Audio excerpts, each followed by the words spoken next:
you'd like to contact the show, send us an email at liveonfourlegspodcast@gmail.com or get involved in the conversation on social media. Join the Pearl Jam Podcast community group on Facebook or follow us on Twitter at liveonfourlegspod. The way things are going now, the next step in evolution is probably going to be an electrical outlet up our ass.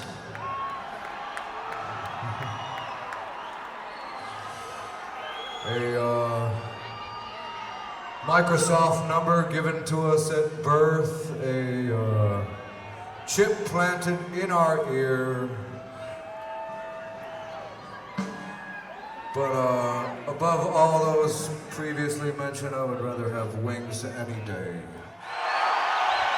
And away we go.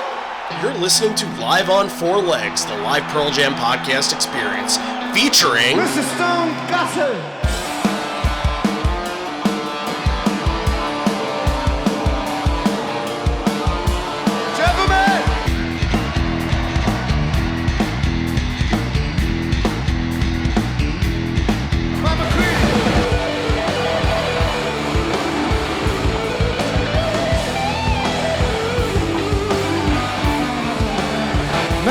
Fucking camera in the truck.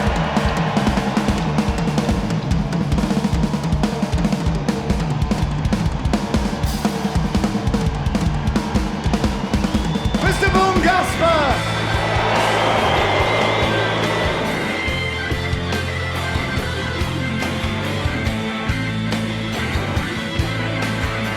You can call me Al, you can call me Ed, you just fucking call me, why don't you?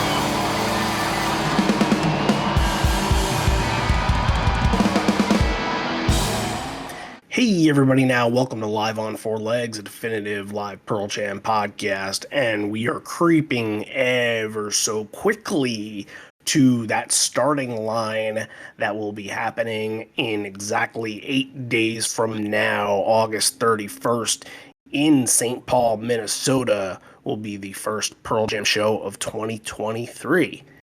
And we at the podcast are obviously very, very excited over this. And we will be talking about that and the entire tour that is coming up because you just can't get enough of it right now. There's no lack of conversation to be had, but also we are in the midst of a wonderful little series that we're doing, spotlighting the 25th anniversary of the 1998 tour, the Yield Tour, my favorite album and a damn good tour to boot. And today, we are actually going to fill, I want to say it's like the three bridges of Pittsburgh, because this year we've done a bunch of Pittsburgh shows, and this is going to be the third and final. So we did 2003, we did 2000, and now we're here doing 1998, like kind of all those in a row, the trilogy of Pittsburgh, if you want to say that. So we're going to dig into that, and we're going to start that right now. Randy Sobel over here, John Farrar over there. Hello, hello. So where do you want to begin here? Well, I was going to try to work the word yinz into something please that don't. I don't even know what part of speech that is, so I'm going to pass. But It's a noun? Yeah, sure. But yeah, this is another one too that like we're doing a show that just happened a few days after the show we covered last week, which we've gotten to do a couple of times too. We did the Mansfield shows, which are obviously the two back to back, and then the one a week later. Before that, we did the Dallas and Bonner Springs in 2003, which happened just a few days ago. So we've kind of done this thing where like getting to follow chronologically a little bit. So the show we're covering today just happened a couple of days after the show we covered last week, which is super cool. That's not happens all the time. Oh yeah, I agree with that. And that's actually kind of been a thought for the future, that it's really tough to kind of pin down when and what you're going to do. But I've always kind of wanted to do like consecutive weeks of just doing shows in a row. Like we would take, and honestly for a lot of this August tour in 1998, I think we've kind of covered a good chunk of it. So we'd probably take the June leg of the Yield Tour, so to say, and we would cover from one night to the next night and do that all in a month to kind of see just sort of the trends and where the trajectory is. And I really like that aspect too, because it almost kind of takes you on tour with them and gets you a glimpse into their minds that, okay, maybe they played this song the night before, but that song didn't translate well into that set. But maybe there's one song where you can see it's gaining a lot of momentum, and is it all 3 nights, 4 nights? There's a lot of discussion to be had on that. And I think that some of what happened in Barry could come back up in this episode too. Maybe not in the facet that you're thinking, but I have a couple of points on that. But I think we should talk a little bit about the tour that we're going to in just a matter of weeks here, because it is right in our peripheral vision now. And we kind of mentioned this last week. I think and I'm currently writing a blog for liveon4legs.com right now, answering questions and making predictions. Everybody kind of does it. It's the sports analysis before the baseball season begins kind of article, like, oh, what are your predictions, and all that. So one of the things that I really feel kind of confident on is that with 4 out of the 5 locations that they're going to are 2-night events. And usually when Pearl Jam does 2-night events, they are going to change it up as much as humanly possible. That's just kind of the history there. And with kind of mentioning last week about what Metallica has done, and they've marketed that 2 nights in the same city are going to be completely different sets. That's something that Pearl Jam would never do, because they never want anybody to go into a show kind of knowing what's up. That's just not their style. But I really think that we could be seeing very, very different shows in the back-to-backs with not a lot of repeats. I think you'll get some obvious repeats, like a live Even Flow and a couple of those, maybe Porch. But I don't foresee these shows having a similar identity.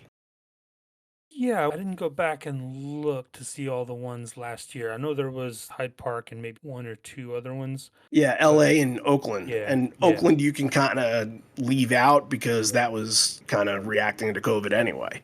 sure. But yeah, Hyde Park is the one to go back to, because that one was one where they did mix it up a lot. I don't know if there might have been just one song that was repeated. It was Alive and Porch. Yeah. Okay. Yeah. So just the 2. So that's something to go off to. I think you're onto something. I don't think you might get a corduroy or a small town thrown in there too. But yeah, I think for the most part, they're going to be looking to mix it up. I think you can look back to Hyde Park, and people love those 2 shows. Very, very cool. I think that was one that a lot of people were hoping was going to get like a video release on the website or something, because they had the screens behind them and everything. I remember when that happened, people, the 2 set lists complemented each other very well. Very cool things on both nights. It didn't seem super imbalanced as to where usually we talk about, night 2 is the one to go to. That's when they'll break out something special. I think we're past the point of the album shows, where you would think like back 2016, 2014, you would be like, oh, night 2, you're going to get something crazy. You might do an album, but I think we're past that. But I think they've still got stuff up their sleeve. I think we're going to get a couple of surprises. Yeah, and for a lot of people asking, and again, I address this in the blog, whether it's out right now as we speak or it'll be out in the next 24 hours or so, it'll be there. But a lot of people kind of want to know, are we in the same set list structure of 22 to 24 songs a night, only one encore? And as we addressed last week, the 5-song open, will that be back? And I think the structure stays exactly what it was from last year. I don't see there being a need to change any of that, because it did work really well. Yeah, everybody loves to have more. And Pearl Jam has spoiled us by giving us more and more and more as the years kind of went forward. But obviously now it's kind of the de-evolution, if you want to say. It's kind of reverting a little bit as they get older. But the whole point is that you want them to play for as long as humanly possible.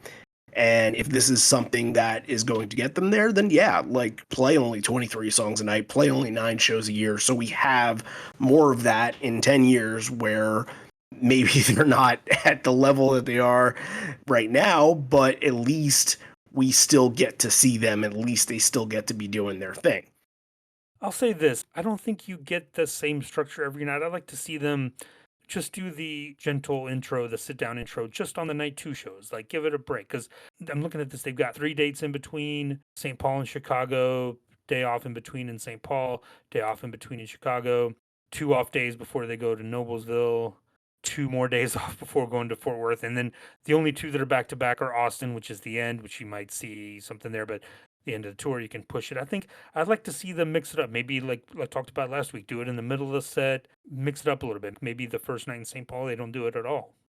I seem to think because of the number of shows here, I think that we will be back to the normal structure when it comes to that. Like releasing the corduroy, easy stuff. I don't think we're going to get an extended, if it's extended at all. I think maybe 2 kind of slower songs to open with, but not anywhere close to 5. I see this because while the band really liked it, I feel like, and they had a lot of opportunities to kind of get creative with that, I think they're a band that just wants to get right in and go. They want to get to Animal. They want to get to Hail Hail. They want to get to Corduroy. They want the show to begin. And I feel like that's why we had that kick down the chairs type song last year, because they were too anxious to get out there and do their thing. Like they wanted to explode. So I really feel like it might come to a close, but we'll see. Before we get into more Pittsburgh stuff, there is one thing I want to address, and that is I wouldn't say a mistake, but kind of a clarification from the Chicago show. And I'm really mad at myself because I knew this story. I knew what happened here. So remember when Jeff did the happy birthday?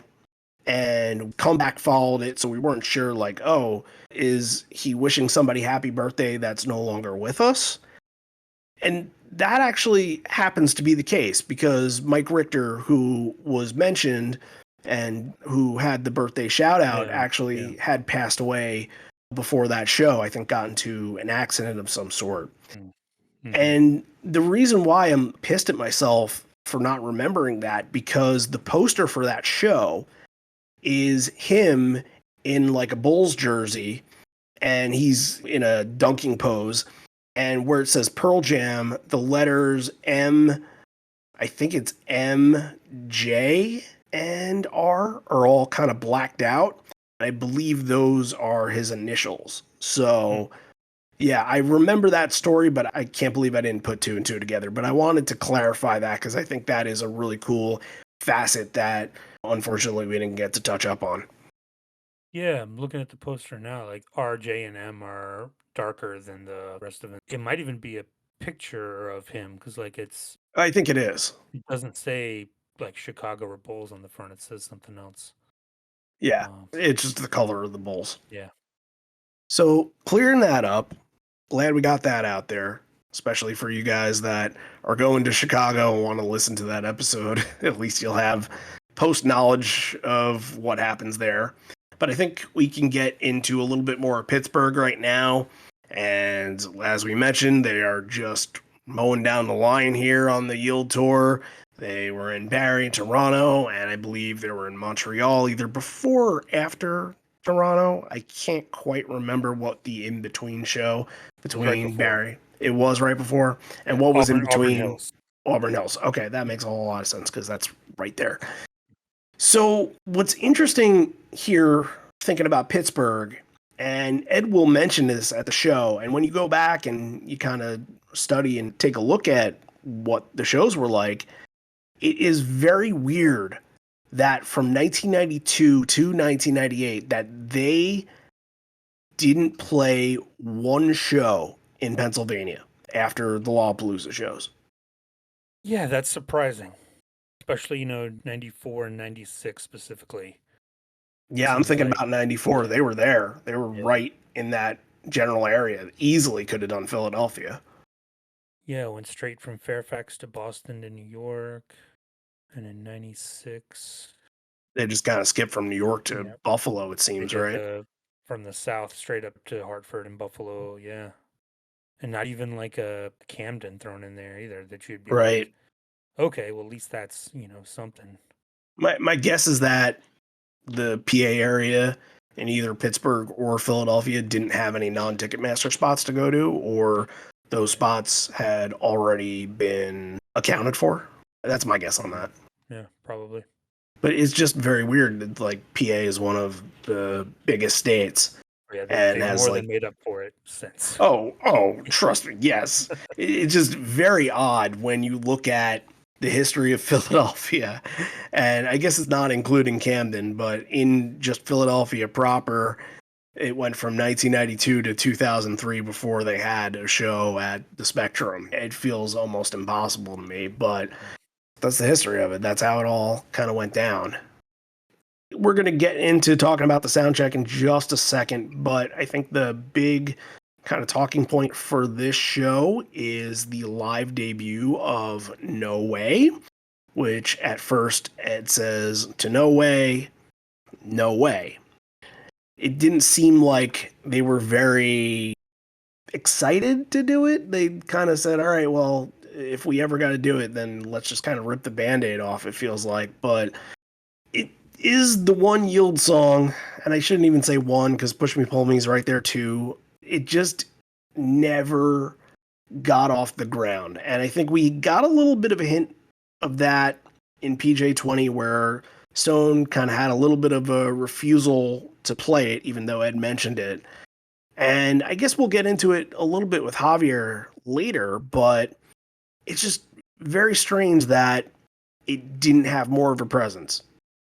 Yeah, it's a song that probably just not the right time for it, because like we've seen songs similar to that. You know, the one I think of is Let the Records Play, which has got that same kind of stompy kind of sound to it.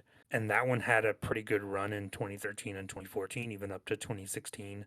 But yeah, it's just one of those outlier songs that, like I said, they never got in the groove with, and it never really clicked live, I think. And I think it's been, what now, almost 10 years since they played it. Since Milwaukee, that was probably the last time, right? It's weird to say that's almost 10 years, yeah. Yeah. Yeah, that's the last time. You know what's strange, though? When you think about No Way's placement on the record, and I'm very traditional when it comes to this, I think that your number 3 song should be your star of the record, your best song, your most energetic song, your first single. I feel like that is destined to be in the number 3 spot, unless there's like a different concept that you're going for. And when you think about the first 4 records, that was sort of the case. You had Alive, and then you had Daughter, like you're right there with those. And then Not For You, I think that they wanted to highlight Not For You the most, it seemed. And then for No Code, it's Who You Are, but that was their first single anyway. Right. So it makes sense there. And then No Way, you kind of almost save your best for the next one instead, because you got Given to Fly at number 4. But knowing the flow and everything of that album, like, do you think that that song kind of makes sense there? I don't know. It has the feel of more like a second half deep cut Right? than an early album. Like, whenever I think of this, it's always the 3 spot and the 8 spot that they always seem to highlight with like a banger, Rearviewmirror, for yeah. lack of a better term. No Way is the outlier on that for sure. It would have made a lot more sense for Given to Fly to be there at number 3. Oh, they would follow up on the next record with Evacuation there, so Yeah. I guess there's kind of a little dead space in between, but yeah, just very strange from that standpoint. And I guess they agreed with that. However the album flow went, number 3 didn't seem to be the one that they wanted to highlight the most. It was actually probably the exact opposite. I think we can kind of dig into a little bit of this show, but first, there is a sound check on hand. We have 3 songs that they played in the sound check that we listened to. One of those is Red Mosquito, another one of those is Last Kiss, which I find interesting, and then Soldier of Love, which is obviously the split from those two. And it's very interesting because apparently going into the show, the weather was really, really lousy. And you can hear it when it comes to Red Mosquito and then later in Soldier of Love. You can hear that rain coming down hard on that recording.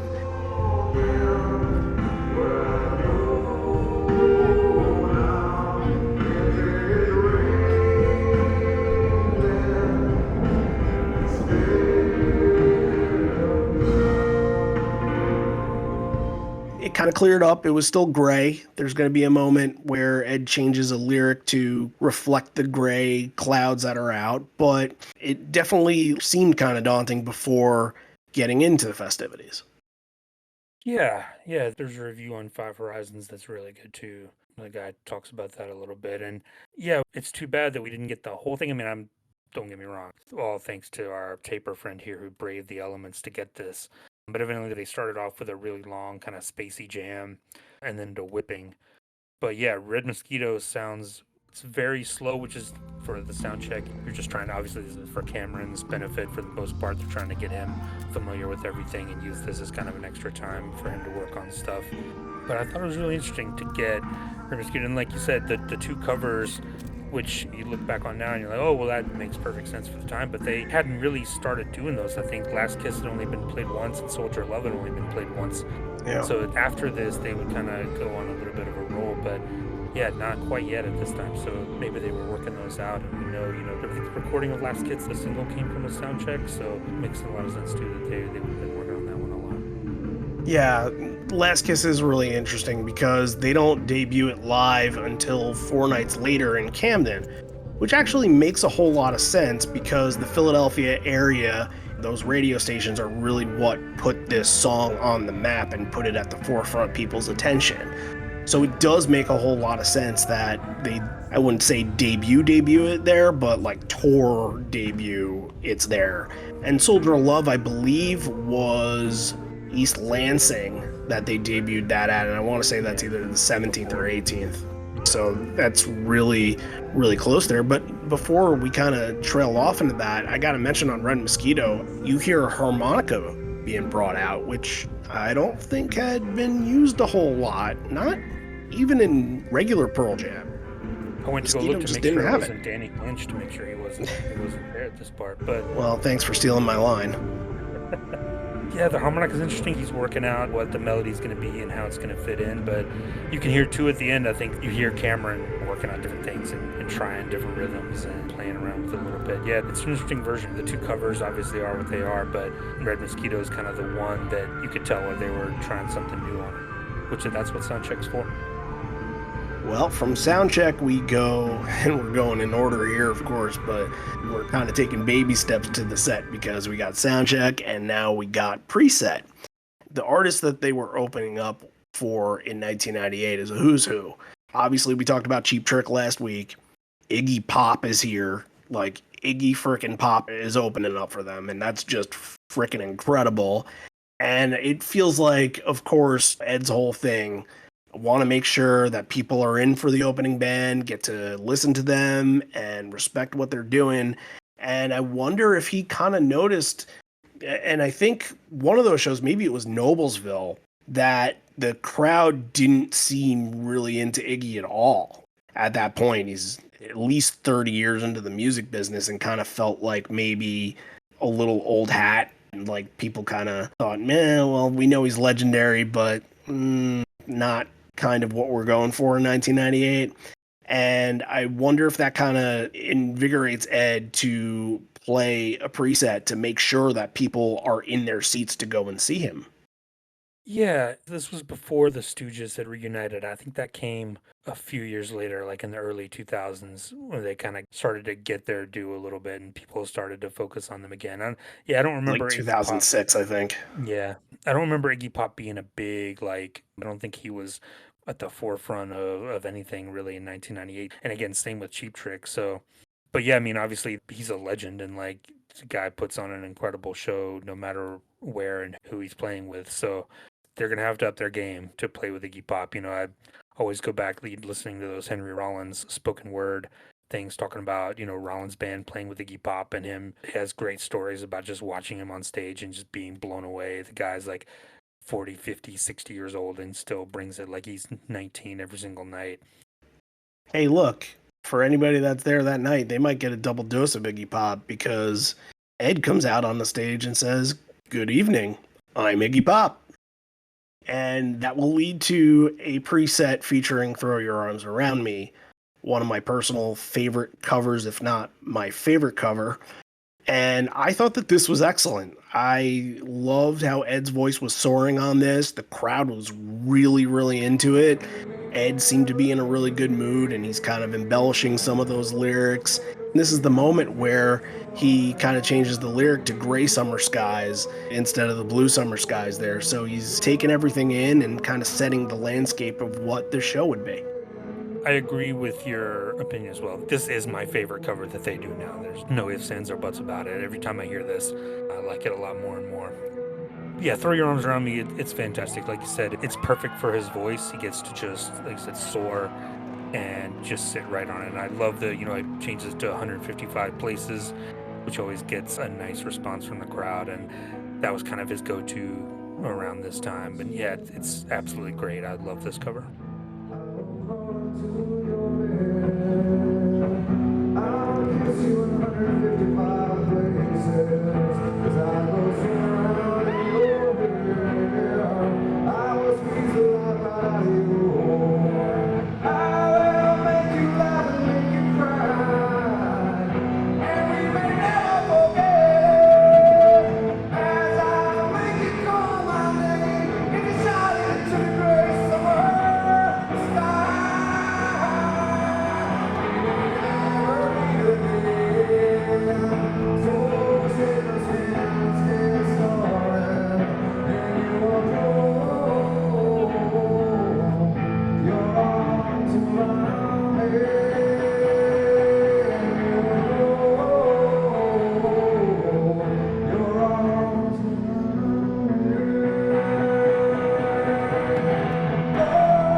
Well, that's the preset. Now let's get into the main set. And the way we're going to start this night, a lot of very historic shows in Pearl Jam history have started this way. And the way that they kind of start, it makes you feel like you're there, and the passion pours out, and it's a spiritual type version of Release here.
I thought this was excellent. It's definitely fitting in that category of being the cathartic versions of Release, the ebbs and flows where everybody's kind of on the edge of their seat and kind of waiting for that big moment to erupt. I thought were perfect here. Ed forgot some important lines, but it didn't even feel like that was a misstep. He just went right back into it, found his place, and then took off again. This is a wonderful version of Release. I agree. There was a book that I had when I was a teenager that Rolling Stone had put out in the late 90s called Alt Rockorama, and it's a dumb title, but it's a really good book. It's like kind of an anthology of underground music. It's different writers and things doing little articles and little pieces, and there's some rankings in there of stuff. But at the very end, someone, I can't remember, I should pull it back out and see, but someone points out, like, these are the 4 things that music needs to be legendary. And the 4th one, I don't really remember the other 3, but the 4th one is it needs to be on the edge of falling apart at any time. Like, delicate is not really the right word, but like you get right up to that point where like this could all fall apart, but you're getting something magical in the moment. And Release, I think, gets that. I think there's a part here in the second verse where everything really drops out. You just get some harmonics on the guitar and it gets very, very quiet. Ed, his voice kind of like drops off a little bit. He goes to a little bit of a speaking voice and you're like, oh, this is one of those moments where this could just fall apart right now. But then they take that and just keep building up and keep building up and keep building up. And when it gets to the end, it just explodes. And yeah, this is a fantastic version of Release. Yeah, that's a great way to put that. And there's a lot of songs like that you can say that in Pearl Jam history. And maybe it's just kind of like, instead of breaking down, but it could also be like the Bonner Springs version where it's the unknown factor, that something can happen and be spontaneous within a show. And that changes the course of what the song is too. I feel like that might fit into that category as well. I don't know if it was part of the other three that were there that you mentioned, but it feels like it's right up there. All right, let's kick your ass right here. Brain of J, Last Exit, Corduroy. Brain of J, to me, is the highlight of this section. It's shot out of a cannon. And coming out of, once again, a very spiritual type version of Release where Ed's voice soars into the distance, it's time for Ed to completely lose his mind. He is fired up to start this, intense, and you can just feel that manic energy coming from him every line he goes through in this. And it's not just Brain of J, but it really kind of reflects a lot of this show too. It will go down to the end of the main set. It'll go into a little bit of the encore as well. Like, this is Ed's mood for the night, and he keeps it very, very consistent. Yeah, he sounds absolutely feral on this. I don't know if it was coming out and doing kind of a more upbeat, more acoustic preset around me, then Release is a different thing. But yeah, as soon as Brain of J starts, you're like, oh man, like there's that voice, there's the scream. But I think for me, it's about Stone. Like, this Brain of J solo by Stone is one of the best I've ever heard. And I think that's where we're going to get into Javier right here. I think he wants to talk about Stone because Stone is a wonderful thing to be talking about. So, our first Gear Guru segment of the day, here he is. It's Javier.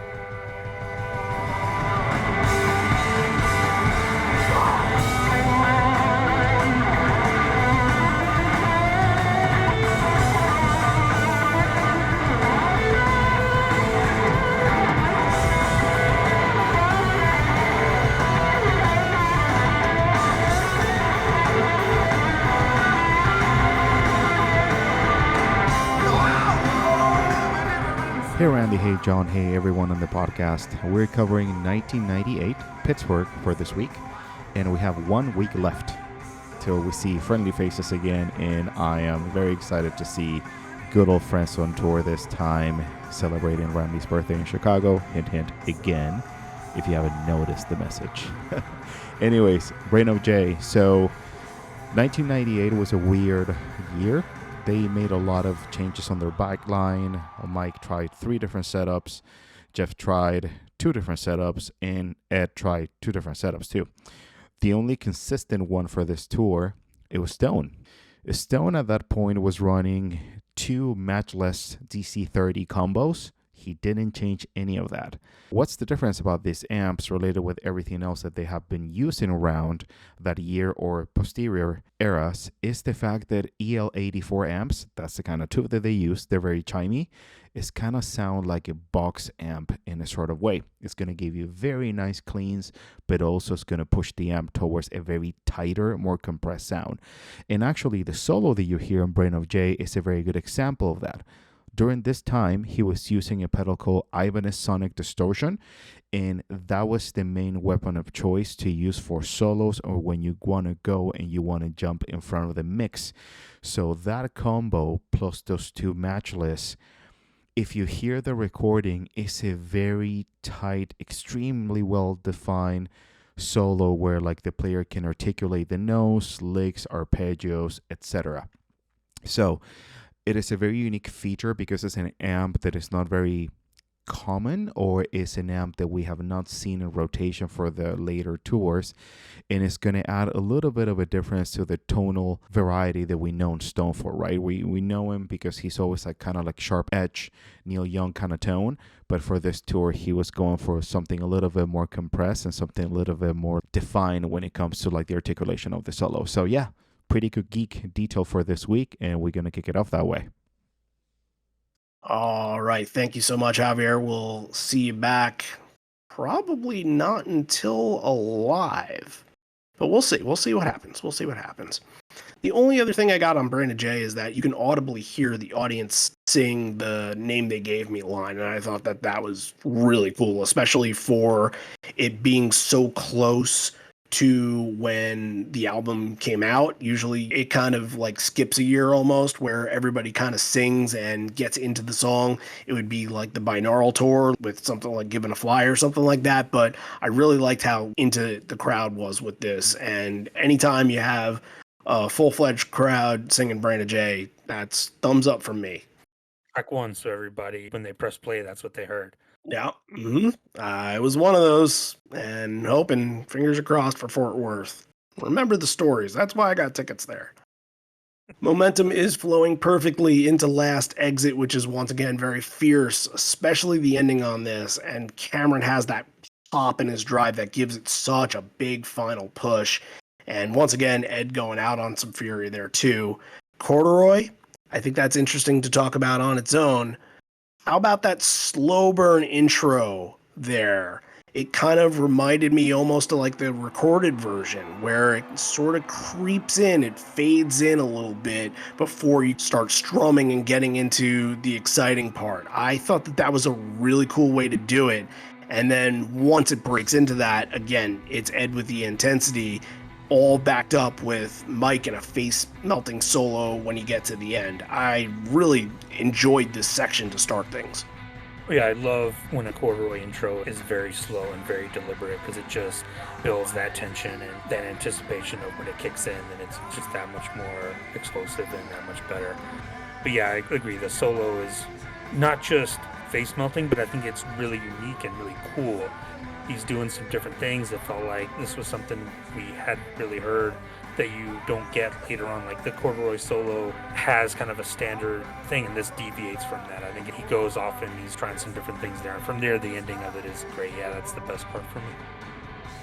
All right, we got I Got Shit into Faithful right here. And as we talked about the intensity on Ed, it's going to be a constant theme, but I feel like it really shined on I Got Shit. There are a couple moments here he furiously is blurting out the I got memories, I got shit line.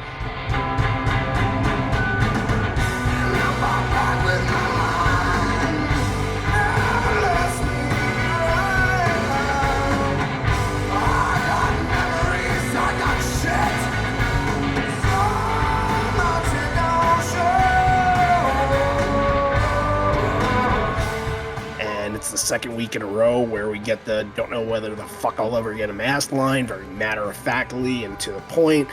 And I like that this version, and what I always think about like more current versions of this is that it becomes a little more poppy. It kind of has more of like a sing-song vibe to it.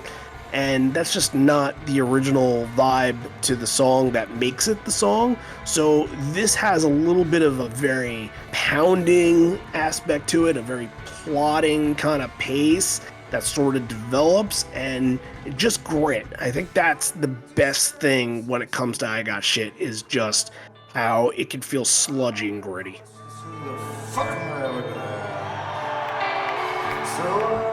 Yeah, I think the later versions, it gets a little more, like I said, a little more uplifting and a little more positive. But I think that originally it was a little darker and a little more sinister.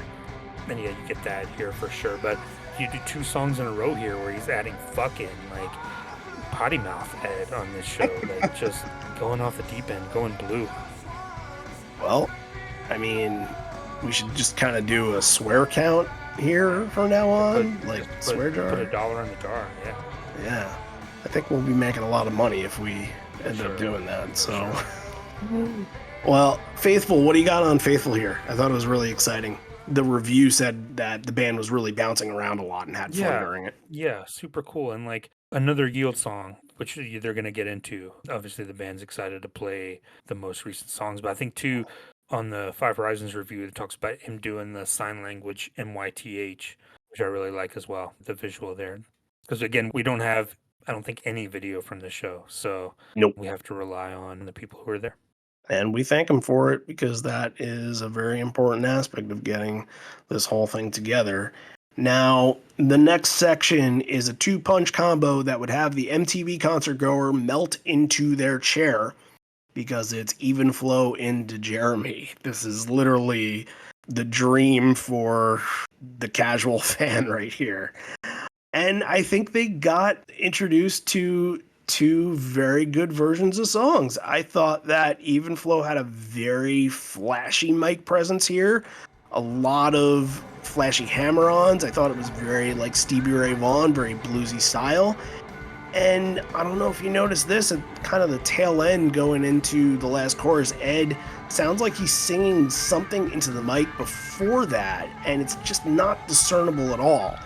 And in the show, we'll hear a couple of moments where it becomes a little bit more discernible when he's doing something improvised, but it did feel like he had a little bit on the back end there. Yeah, to me, this solo sounded a lot funkier, like almost like a Chili Peppers kind of thing. But he was pulling out all the bag of tricks on this one. Now, this is another fuck moment. I don't know if you were kind of alluding to it when you mentioned I got shit, but and now our cup is getting filled with dollar bills here because we've obviously used it a lot. But you know what? We're not a parental guidance podcast, I suppose. I don't know what the fuck do you call it. But the crowd ate up Jeremy. It has a really big reaction, and then the crowd all in unison.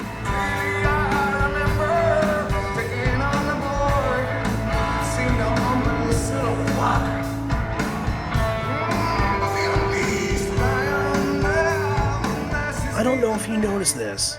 It has a pretty big ending to it, but it was cut a little short. After the like that part usually kind of leads into like a little bit more like a and that turns into the outro, but right after that like Jeff rolls back into the bass outro and finishes the song. So like a little tail end of the ending got cut out. Yeah, Jeremy is so weird structurally, all the different ways. There's probably been like 25 different versions of Jeremy, how they at least structured it and like moved things around and taken things off and added things. Yeah, it's so weird, like that they always are kind of fucking with it and never seem satisfied with how it goes. But I'm going to go back to, there's a review on Five Horizons. I looked like this guy, give him a shout out, John Mastrangelo, who was there, wrote a review. I feel like I've seen that name around before. Could be. Maybe he's a listener. Yeah. Says on this one, it looked like Ed's face was going to explode. So contorted with anger, so he was kind of channeling that 1992 Jeremy on this one.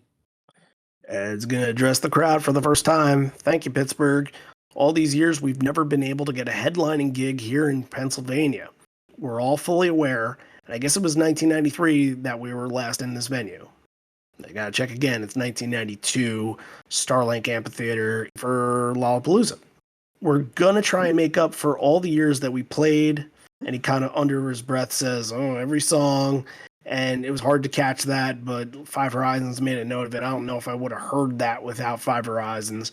So wherever you are, whoever you are, just get in a good situation going around yourself and enjoy the evening. And that will lead you into a nice driving combo here that I think you'll see both of these in Indianapolis, but maybe not back-to-back like this. They've only done these two 4 times, interestingly enough, back-to-back. It's MFC into Rearviewmirror, of course. And we're starting with the Pittsburgh line changes and changing an MFC to There's a Lot to Be Said for Pittsburgh.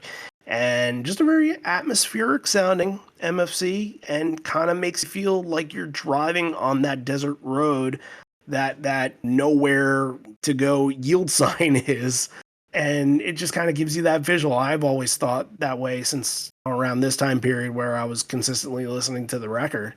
And it just has a nice vibe to it. But Rearviewmirror is really the story here.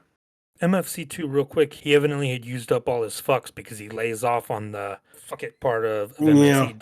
Doesn't do that, so evidently he was out of them. This is not a storyline that I was prepared to talk about today, so just know that if there are more moments of this, I might not be handy. I'm gonna have to rely on you for counting all this stuff. Let's see what happens. But I don't feel like there were any fuck ups on Rearview Mirror in this. However, there is something that's very, very cool. The part of the song before the bridge, again, more of that intensity that you really love from this.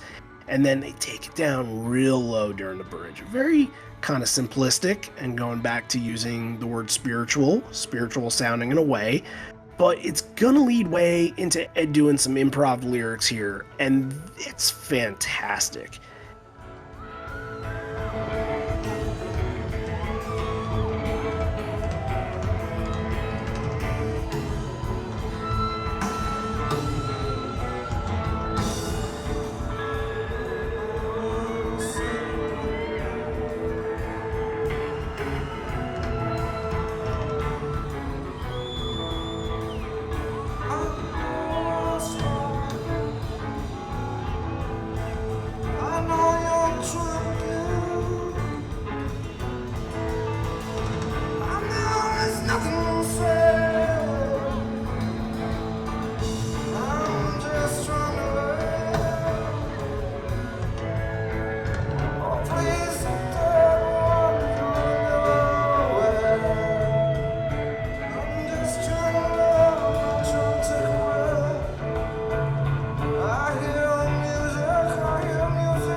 It's so rare to hear something like this on Rearviewmirror.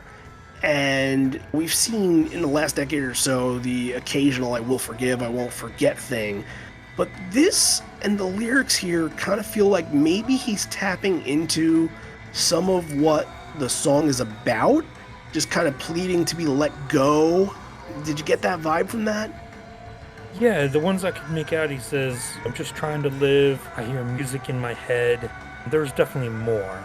But yeah, I love this. This isn't something normally we talk about on Black, and I think I've gushed the last few weeks. Those are some of my favorite moments and some of my favorite versions of Black when he'll just go off and do a little improv. But I don't want to fuck up your segue, but there was a little bit of a messed up lyric to start Rearviewmirror. He did fuck up a little bit. I think he went to the second verse instead of the first verse, right? Yeah, that sounded right. Yeah. But hey, no harm, no foul. Right. That I didn't mention it, I guess it doesn't matter, so. But great. And this is a mid-set Rearviewmirror here. Oh. It's very odd to see this, but I love it just the same.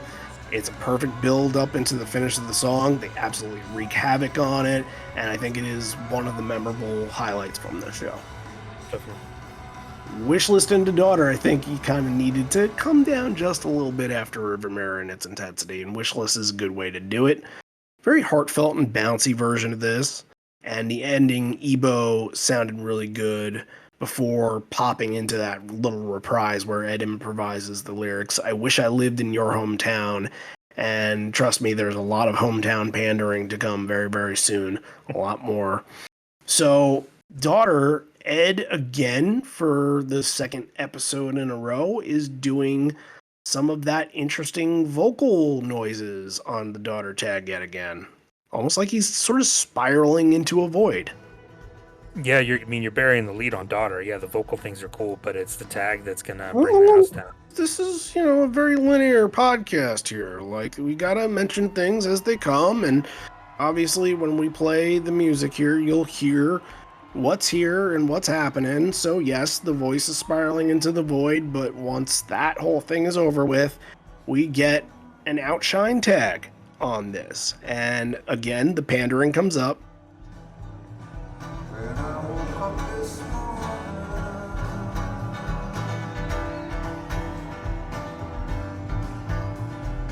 I woke up this morning,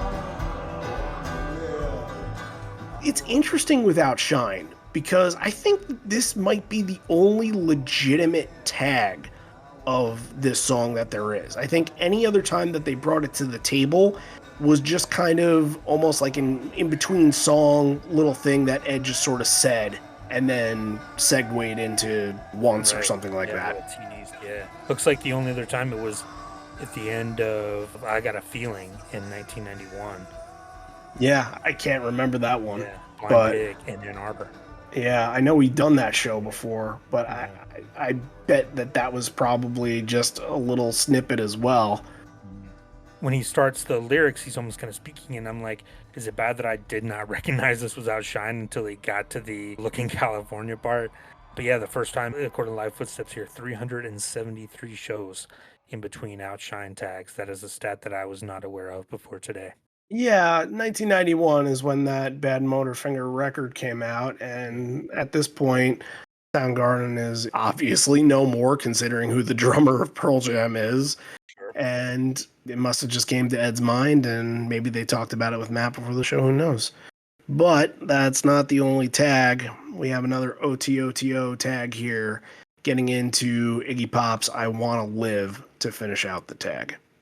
Well, I want to go to our buddy John from the Five Horizons review, who says it looks like Ed didn't want to end the song, but everyone else just kind of stopped playing. It felt like I went back and listened to it. You can maybe tell, but it's so hard without a video. But evidently, according to him, that he wanted to keep going, but the band was like, "Oh, we're done."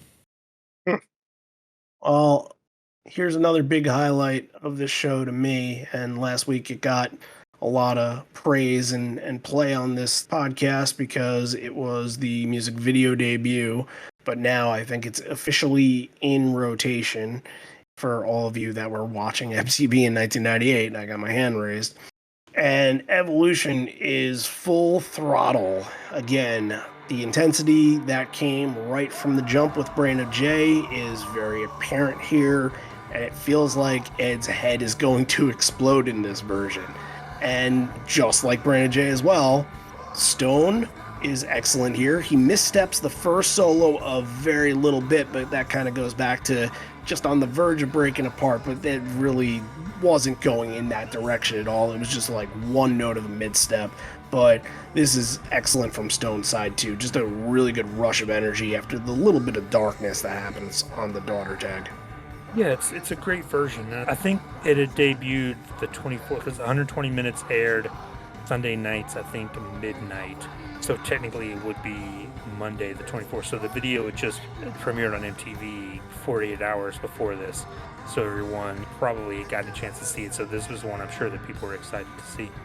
Absolutely, yeah. And, along with Brandon J and Given to Fly, these are the songs that really get to shine off the Yield record right away. So, yeah, no lack of, no resting moment for Ed there. It is all full go on this one. But Ed's going to talk after this, as we got 3 more songs in the main set. He says, the way things are going right now, the next step of evolution is going to be an electrical outlet up our asses. A Microsoft number given to us at birth, and I immediately thought about the scene in the music video where the babies are getting the barcode stamped on their head. I wonder if that was kind of a thought that tied into that. Probably. Yeah. A chimp planted in our ears. And above all those previously mentioned, I'd rather have wings any day. And that takes you into Given to Fly. Packaged a little bit. Love that segue. Yeah, very well done. Very good. Into Small Town. A very soaring version of Given to Fly. They kept this very opened up and kind of let it evolve and give the slow burn kind of blossom moment to this. It feels triumphant, almost liberating in a way that the song is supposed to make you feel, and it did its job. No filthy fills or anything like that in this version, but just letting this fly is exactly what happens. Yeah, I mean, a fantastic version of Given to Fly too. And again, with Corduroy, when you get these 1998 versions, you're getting it at kind of the album pace, which again adds to that tension and makes that build and that release at the end even that much better and that much more special. And yeah, just You really get the sense that you're flying me to be in the crowd for this, just super special. And I love the end of this main set too, where you look at it like obviously Rearview Mirror being in the middle is kind of the delineator, like that's a big moment. And then you kind of bring it down with Wish List and Daughter.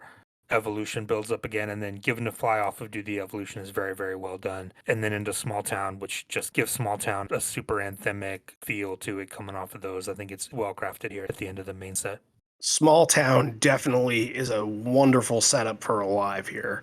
Yeah. Just the way that, again, you're taking it down, just like you said, but also the entire crowd is singing along to this without any help from Ed saying, all right, guys, it's your turn, without any time where he points the mic over to them and they get the sole moment.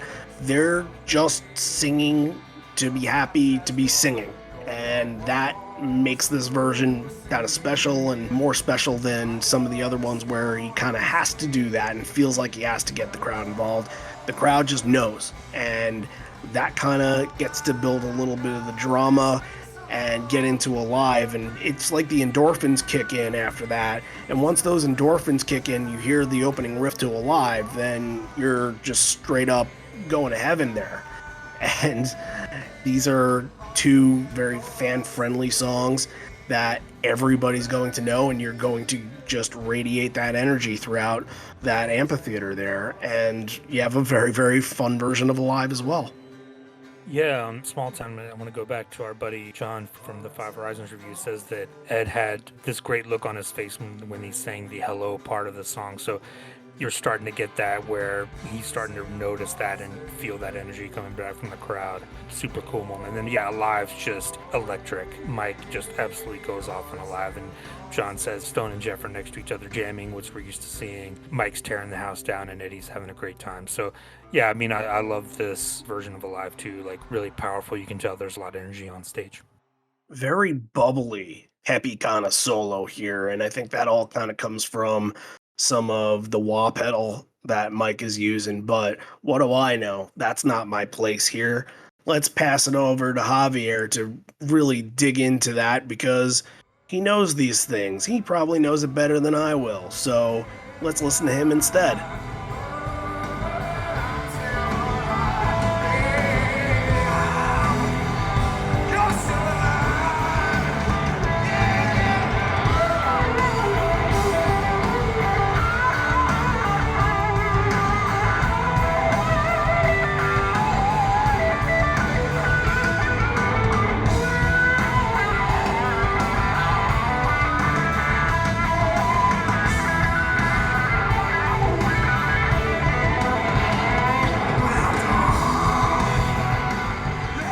This is a really cool version. There's so many things involved in this. One, in the way that the bootleg was recorded, like sometimes when that microphone will be moving in the way that the amps are going to be pushing air out, sometimes you're going to have that kind of like bubbly, I don't know, like upbeat sound that you will hear out from the amps. But if we will have like an original recording or like an official bootleg coming from this year, there's so many different elements being used right now. There's a very subtle univibe in the back. He's definitely using a Strat. You can hear like tremolo arm being used at some point. When I was trying to go back and look for like any sort of YouTube recording around this year, it's amazing how much time Mike was spending like right next to his board for like solos like this. It's just consistently trying to look for different combinations, right? Because we got to remember that there was no overdrive pedal for the tour this year. So it's kind of like you're more limited, quote unquote, related with what you can get out of your amps, which shows like a really good proof of craftsmanship related to what Mike can do only with a pan volume pedal and just very loud amps. You can get so many different combinations related to this, and he's consistently playing around with it, creating distance with the amp, playing with the volume pedal, playing with maybe like the volume and the tone knobs related with the Strat that he was using for this version. This is what we like him so much. This is why we always have so much respect for him, and he has gotten better with age too. Like, I wonder what he can do right now with just that kind of setting. That will be very, very interesting to hear. But yeah, it was a different approach. It was less pedal focus and more, here are three basic elements. show me what you can do kind of thing, and he delivers. He definitely does. I know that a couple episodes ago we talked about like your tone pickup position and what you can do with the guitar, and right now he's just like changing in the way that he attacks the string and the way that he's handling that volume pedal to get a little bit more overdrive, maybe less overdrive. But yeah, it does show how much you can do with those elements, and it really shows like how capable he is and how good he is, especially with the elements that he was using around that time. All right, wonderful stuff. Thank you so much, and we'll see you back for... Actually, no way. Okay, time to pause for station identification. We're here at the Encore. Let's get to these things. Patreon first. Let's thank David Kolatinsky for joining up on the bonus leg. Thank you so much, David. And he did the free trial before joining, so that is always available for you guys if you just don't know what the content's going to be, you don't know if you're going to enjoy it or not. It is a 7-day free trial. You can sign up for it on the bonus leg tier, so when that trial is over, it'll only charge your card $1. And if you decide after that that was enough, that you listen to everything, then you're good, then you can cancel it from there. But everybody that has used the free trial so far has stayed as a patron at this point. So just very thankful for that. And honestly, you could do that too, because coming up very, very shortly is the live reaction episodes. That is the big thing about Patreon that we're just going to keep pushing in the next couple weeks, right from site. When we go to St. Paul, John and I aren't going to St. Paul. We're going to be sitting at our desk following the show. But when the time comes after the show, we're going to talk to our good friend Kirk, who's going to bring everyone together to talk about what they just witnessed and their favorite moments and the atmosphere there. And we'll do that for every single show. Obviously, I will be on hand for the Chicago versions and the Fort Worth versions, and it will be the best content that we'll do all year because it's reacting to exactly what everybody wants to know. And that's just going to continue on, and for 9 shows, we're going to do that. So if you want to join on Patreon, let's plug that. It's patreon.com/liveon4legs, or go to the Patreon app and search for Live on 4 Legs, or go to liveon4legs.com and click the Become a Patron button. I will say that we did put out 2 new episodes recently. There is the Horizon Profile episode for Alex Sink, who joined us last week. It was a terrific guest. Also, there's a brand new episode of the Hallucinogenic Recipe podcast, and that is about the November 1995 run, the 2 shows in Salt Lake City, the San Jose show, and then the 2 that ended the little run in San Diego. They're going to talk about collecting that, and they're going to talk about some of the big moments that happened and some of the memorable stuff that happens from that show. So the Hallucinogenic Recipe stuff, it is pure gold. It's stuff that you won't want to miss.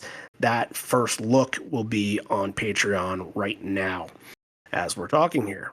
A couple other things to talk about tonight. If you are listening to this on the 23rd, then you need to clear your plans for tonight, because we are holding our 5-year anniversary party over Zoom here.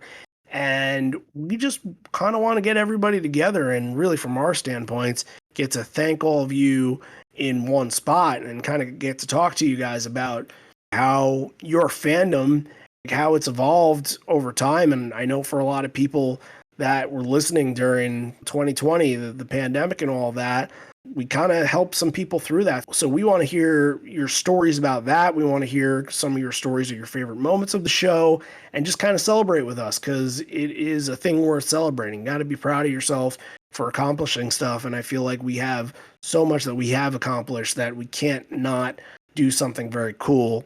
And also, if you're there and you hang with us and you talk to us, you'll probably be a part of the anniversary episode too. So keep that in mind. You excited for this? We only got a couple hours left before we get to this point. Yeah, it's going to be great. I'm excited to hear people's stories and see what they have to say. As always, yeah.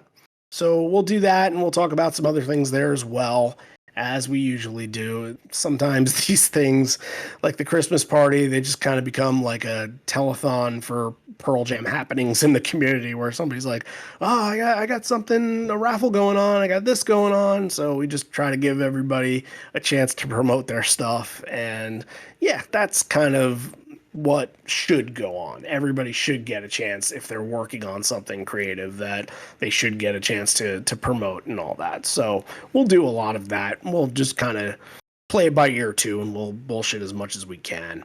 And I did mention raffle. The raffle that will be taking place at karaoke in Chicago on the 6th is still up on liveon4legs.com. It's right at the top on the first slider. So if you click on that, you can purchase either $5 raffle tickets or 10 or 20. $20 will get you 10 tickets, and you'll be able to get in to win 3 awesome prizes that you'll be able to see if you go to the site right now. So we're hoping that we can hit around like $2,500 in raffle money to donate to Cystic Fibrosis Foundation. We're kind of right under 1,000, so it feels like we need to really make a push to the end here, but that's where you guys come in. If you want to help donate, then just head to the website right there. You can pay for it right there, easy as pie, but we will be promoting that at our anniversary party tonight. The last thing to promote is, once again, Jam Duel. If you have a livefootsteps.org account, then sign in. You will see an option to join Jam Duel. And what it is it's not quite what people would notice fantasy sports to be, which we did the last couple years. What it is actually more of the FanDuel and the DraftKings sort of style, where you're picking 10 songs, and you're picking from all different categories of rarities and commons and covers and all that. And you're being pit up against the whole entire league. So everybody is going up against one another. And the whole idea is to be the last one standing, to have the most points. And there's some cool caveats that are thrown in. So if you want to join that, livefootsteps.org, head over there right now. Make sure, if you don't have an account, that you create an account, because it's a pretty cool place. You can actually put in all of your shows and see all of the stats that you have collected throughout all the years, which could be very fun. I like that stuff. John likes that stuff. So if you want to sign up, it's over there. Follow the directions, and that will get you into the game. All right, guys, back to the rock. During the break, it feels like we get a lot of football fans out there, and this being on August the 25th, football is probably about a week away, so here we go, Steelers, here we go.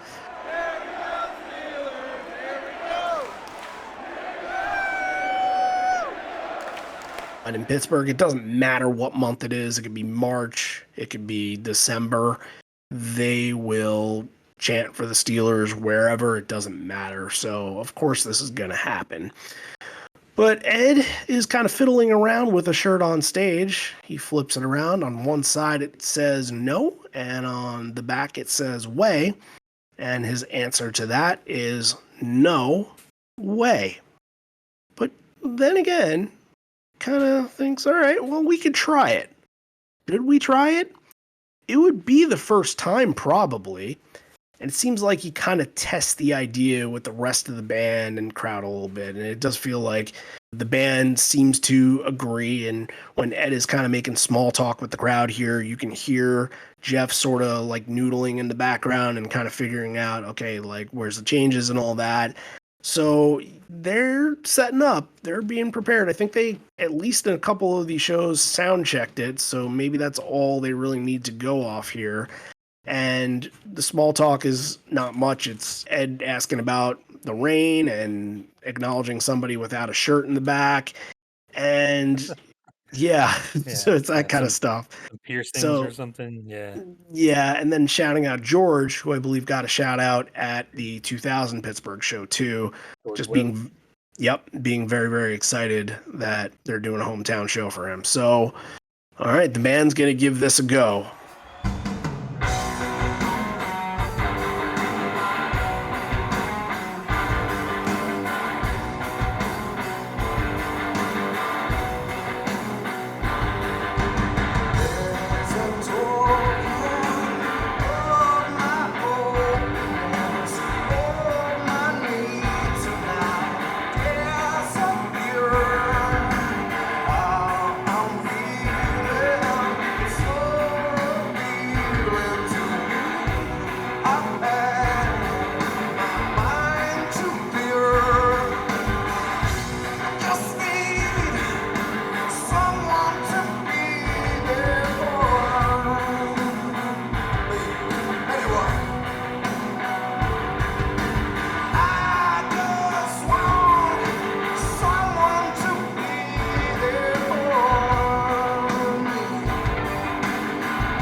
first thought is don't keep the expectations up too high, because yes, this is the first time.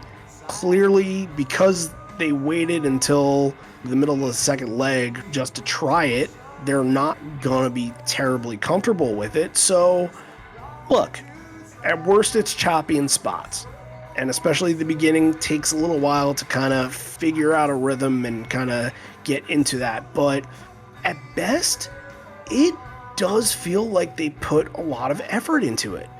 Mike is getting a little bit experimental with some of the noises that's happening, and some of the gaps that he's filling with some of those sounds are pretty cool that I didn't really expect this song to have. And the bridge sounds really tense and has character to it. And, sometimes when these songs are played on the fly, it's kind of like, hey, let's get through it and not see this through and work on it. But it felt like once they really got moving and the wheels really got in motion, they kind of got it together, and it didn't sound half bad. Yeah, I was pleasantly surprised. I was with you. I had lower expectations for this, to put it one way. Like, they brought it back a week later. I got to see it in Atlanta, and I remember that version being pretty solid. Like, they had definitely worked it out. But this one, yeah, at first you're like, oh, okay, this is going to be a train wreck. But evidently, again, I'll go back to our buddy John. He lets us know that Matt was watching Stone the whole time for the rhythm.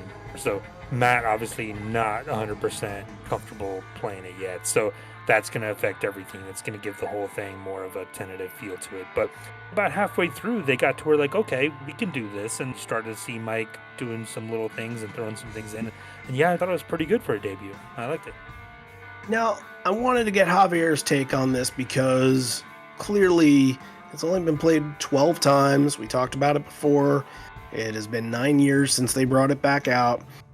And I want to get Javier's side of the equation as to why is this a no? Why is this something that the band can't put together? Is it something rhythmically that is complicated about the song? Is it because it gets too monotonous in through the verse into the chorus a little bit and there are not a lot of different changes?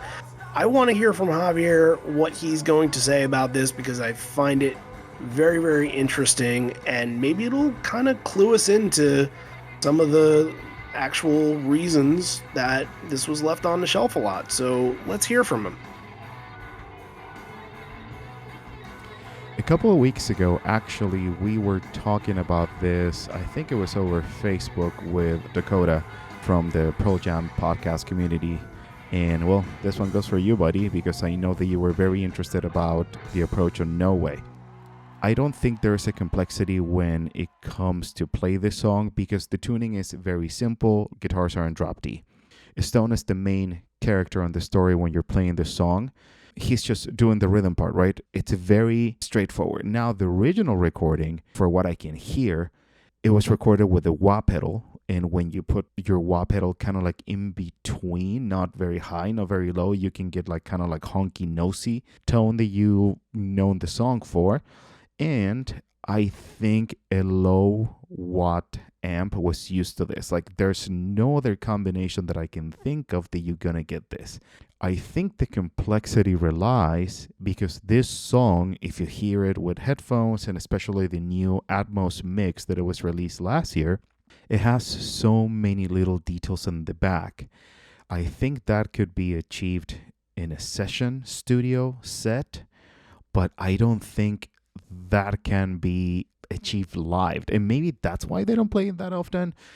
That's my theory. I might be wrong. I don't know. But if you really want to kind of respect the song in the way that it is, coming from the studio setting, because it's like a 3D recording kind of thing, I think you will need like maybe different elements. And I know for a fact that these guys, they don't run a stereo on their pedal boards. So that's where the complexity relies. I think the take of the song over the studio setting is so unique, and that's what everybody likes this song for, that I guess they're maybe more reluctant to play this version live because they cannot achieve what they achieved over the studio session. But that's my take. That's my theory. Every single version that I've heard, I always feel that there's something missing rhythm-wise. I don't think it's a huge problem for them, but just achieving all those sounds and the in and out that Jeff has over his bass take, it's weird. He goes in, he gets out of the song. Mike is always doing like little licks and arpeggios in the back, but those cannot be achieved if you're not running stereo delay effects over a live setting. That's what I think it is. Maybe somebody else has a different take, a different idea, or different theory. Share it with us, because I've always been intrigued about how this song can be played right live. Great way to close this one on out. Thank you so much to Javier. Doing a wonderful job. I did want to add that evidently the person with the t-shirt got the t-shirt back, so hopefully they still have that hanging on a wall somewhere. If it's you, then give us a call, give us an email. We'd always love to hear from those kind of people. Let's dig into the next part of the encore. It is going to be a three-headed monster of energy songs here. Animal, Hail Hail, and Not For You. Not For You for me is the highlight. What for you feels like the highlight? To me, it's Hail Hail. It's lightning fast. We waited this long to get a no-code song. It's the only one of the night. There's a moment. There might be, if we can maybe call this a filthy fill, you got Cameron on the toms at the end. Just sounds phenomenal. Yeah, I don't think it was a fill, but it's a good Matt moment. Yeah. It kind of like almost spins the song on top of its head a little bit. It's out of character for what the song is.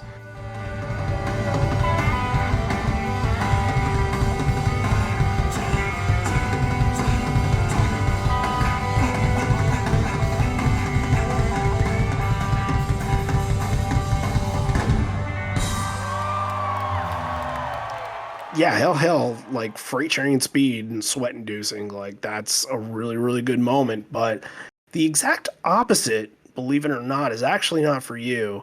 Ed's going to say in the beginning, Jeff says, there's no mistake, this one is not for you. And weirdly, it feels like you kind of build up to like the biggest moment. But the juxtaposition between Animal, Hail Hail, and Not For You is that Not For You actually kind of takes it down a little bit of a notch and sort of uses tempo and finds the groove within the tempo and then builds to the big moments instead of just coming out and knocking a home run like they did in 1994, 1995 with this. It just mowed through in those eras. But this is a lot more deliberate, more open, and allows for those builds to kind of raise the excitement level, and all those key spots and moments just hit so well in this version. And a lot of it is Stone doing the groove and then Stone soloing, and everybody's in on it. I thought this was very good. Yeah, that's what I was going to mention is, this is an all Stone version that has his fingerprints all over.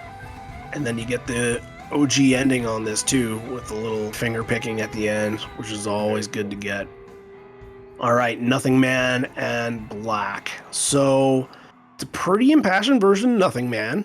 It just feels like the chords are just ringing out and like they're traveling across Western PA. The small build into the bridge is actually really elevated. That little part, and it's not a Cameron fill, but he definitely brings an extra pop to it right before the Into the Sun. It's a really nice performance of this. Black, however, is the highlight. Oh, yeah. Black is absolutely incredible. Again, we've been on a really, really good run of Blacks here. That when it gets to Mike's solo, he just tears the roof off it. I mean, going back to John, it says he's seeing McCready's over in front of his amp on the edge of the stage with eyes closed, head back, just wailing. Like, that's quintessential Black solo for Mike. That's what you want to hear. This is unbelievable.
Yeah, and the song is actually a dedication to somebody that he met just hanging out earlier named Scott.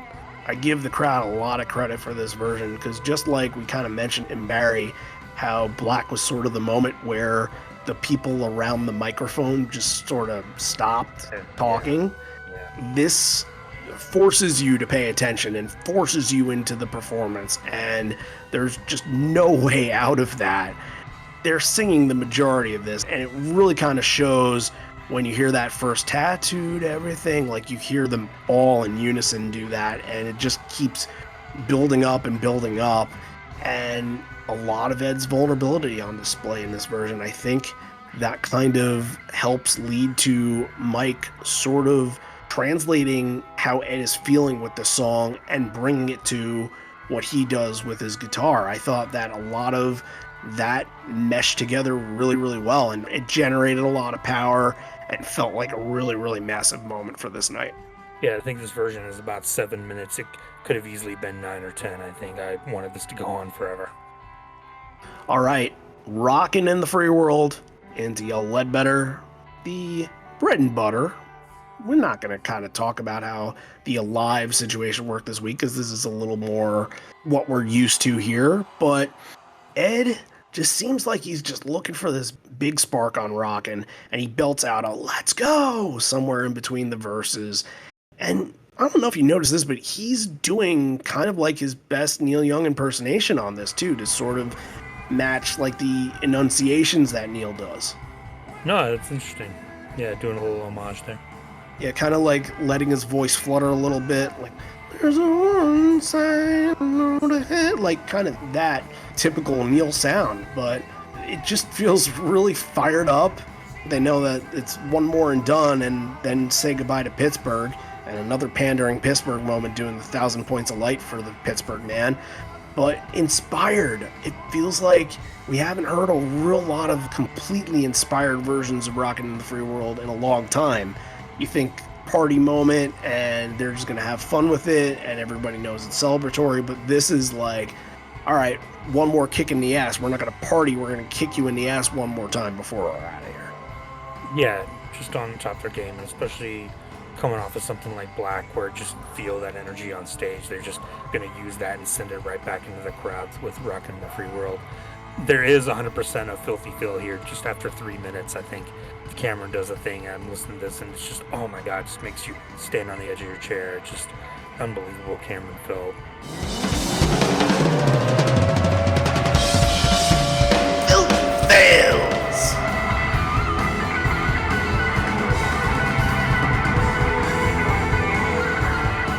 Again, we didn't have a whole lot of them at this show, and I think it's just two totally different shows here, because you got to think, in Barry, this is a fired up crowd that it's all GA, it's 30,000 plus of them, and I wonder if just seeing that kind of allowed for everybody to pick up their game. And Matt especially had such an amazing show because he was kind of working off of what the crowd was going with and wanted to play more intense and add a little bit extra in because that big crowd is looming over there. But I don't know if that's like a perfect scientific reason as to why there were more, but I think that kind of goes hand in hand there. And the song choices too. I think there were more. You had things like Dissident, In Hiding, Better Man. We talked about Better Man especially. That's like right up his alley. Things that he can go off on right away. That more tailored to his style. This set list is a little weirder than that one, I think. Yeah, I can see that. We're gonna end this obviously with Ledbetter, and just like last week, it does feel like it's another put together version of Ledbetter, that it's not just kind of a throwaway that we get now, and that's making me respect the song so much more than I used to. And it's not that I didn't respect it, it's just kind of like is what it is when you get into the latter era, which is terrific, but there's not much more to say except for everybody's having a good time. However, I kind of noticed this on Ledbetter. It has some big surges on it where maybe you just don't notice that they are on this song sometimes. Like getting right into the chorus, they built that up pretty big before rising to that moment. I thought that that was tremendous on this. Again, I don't think it's anything that I kind of ever gave weight to, but it's important here.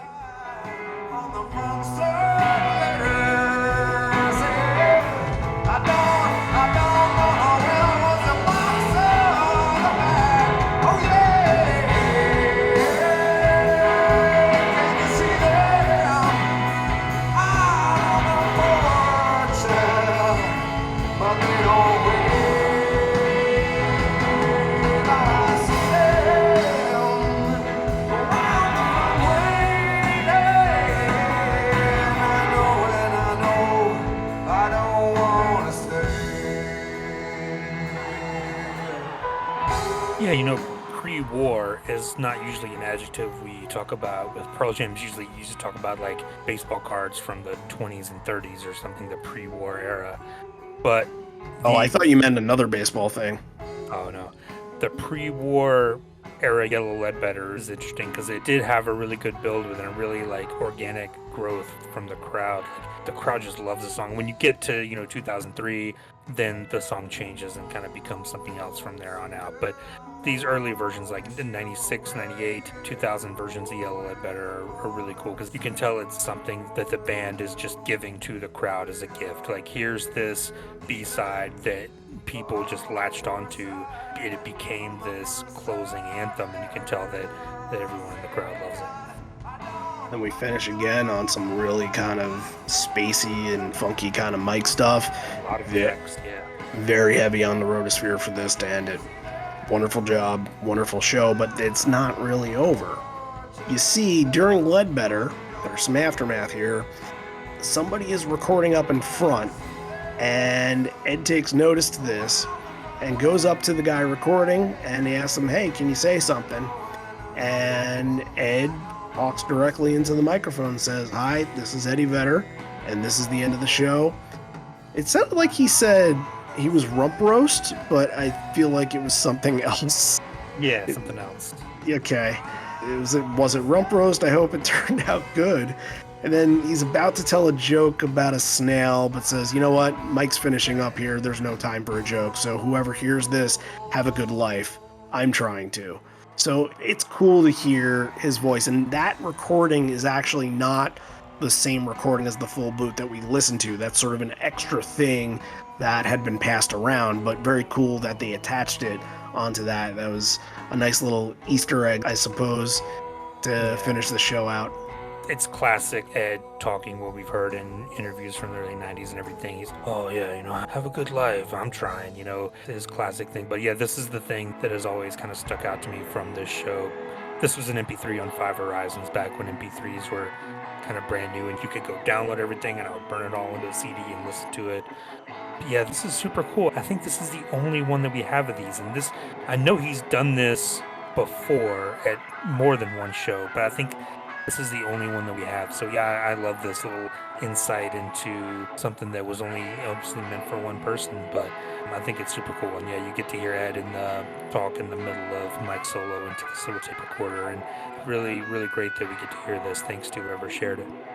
He's the only frontman on earth that would actually be genuine in that situation instead of being like, "You guys enjoyed the show." Like, think about it if Paul Stanley did that, Yeah, or even It'd just be a mess.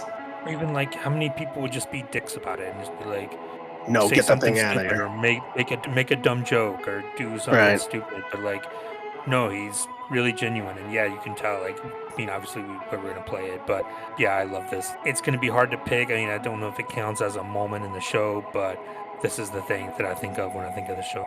It's sort of whatever you want it to be, and I guess that's what we'll get into right now. A tough time picking the 3 because I can go in a lot of different directions here, but I'm going to say my number 3 is Do the Evolution. My number 2 is Black, and then I have a lot of songs that could have easily been number 3, number 2. I Got Shit, Brain of J, Not For You could be up there. Rockin' in the Free World was very, very good, but my number 1 out of all this is Rearviewmirror and the little improv that Ed does in Rearviewmirror. I just thought was a key moment for this show that made it stand out. Yeah, absolutely. Yeah, this is tough because I've got really 4 songs that I could choose, and then obviously the tape recorder moment I'm going to set aside as a separate thing. My number 3 is going to be No Way. My number 2 is going to be Brain of J. And my number 1 is Black. All right. Well, we mixed it up a little bit there, and now we get to put a number on this, rating it. I like the show. I thought that this was very good. You know what the identity of the show is right from the start, and it doesn't really let up from that the whole entire way. You're going to get that kind of ed, and I really appreciate that because there are some shows, and like there are even some 1995 shows out there where they start off like that, and then the second half of the set, Ed kind of has to retreat from that because he's either short-winded or can't do that for a whole 2.5 hours. So I'm within the 9 realm. I'm like maybe not at a 9.5, but I'm definitely at a 9. I think it is a very, very good 9 show. I'm going to go 9.5, same as last week. I really, really enjoyed this. I think it's fantastic. I'd recommend this to just put on and listen to all the way through. A lot of really good moments, some special stuff. The tape recorder thing at the end, again, I'll go back to that. It bumps it up to me. Yeah, solid 9.5 on this one. Very good. One of the most iconic posters to me. This is one of my favorite posters of all time. The green guy with the cigarette and the Pirates hat on. I thought that was just very Pittsburgh to me. So I enjoyed that. A lot of phenomenal posters from 1998. You like the baseball references? Sometimes. I don't like when there's a bird head on a real player's body, and because they are in St. Louis, they have to do a Cardinals thing because they always do. That I don't like. But this, it's just the baseball hat that makes it baseball. That's it. All right. Well, we're back on the 1998 train next week. And then right after the episode airs, we are at shows, and it's going to be all about the shows. And next week, we're going to be doing Birmingham, Alabama. It's one of our good friend Patrick Bogle's favorite shows, and I think maybe we'll be able to hear from him. So get excited for that. And then after that will be the anniversary episode because we just kind of need a week to get something a little bit easier in. That's not going to take a lot of time since we got a lot of preparation for Chicago and even for Fort Worth, Dallas coming up. So that's the plan. And I hope you guys are all in on that because we're excited to give it to you, but way, way, way more excited to see what the hell this band is going to do when they step on that stage in St. Paul on the 31st. So we'll get to push more of the excitement next week, and you'll see it all over social media too. But until then, remember, if you're listening to this and you aren't subscribed on your favorite podcast platform, head on over. The 2 big ones being Apple and Spotify. You can head over there, subscribe. You can rate the show. As every week, we feel like we deserve the 5 stars. So if you feel the same, please feel free to rate us that way, and it will definitely help our visibilities within those platforms. But also, if you're on Apple and you want to leave us a comment, that would be really, really helpful too. Just to us, like, we don't need to know, we'd love to know what you think about the show, but I think it's more so for the next person that wants to find a Pearl Jam podcast to listen to, that wants good content, that wants to relive some of their favorite memories, that maybe they never heard of this show before, but we have almost 250 episodes to this point. We had to probably have covered something that somebody's gone to if they've gone to multiple shows by this point. So hopefully that everybody gets something out of that, and that's just kind of keeping the train moving. Word of mouth is the best thing possible, and we're going to get the opportunity to really push the word of mouth in about a week from now once everything goes out on tour. So, all right, let's close it out. This may be the end. We're here, and not for much longer, and although we may be parting ways, miss you already, miss you always. Birmingham, Alabama next week, followed by some more important stuff. We'll get to all of it. We won't go away. We promise. Actually, it'll be the opposite. You won't be able to get rid of us. See you next week. No way.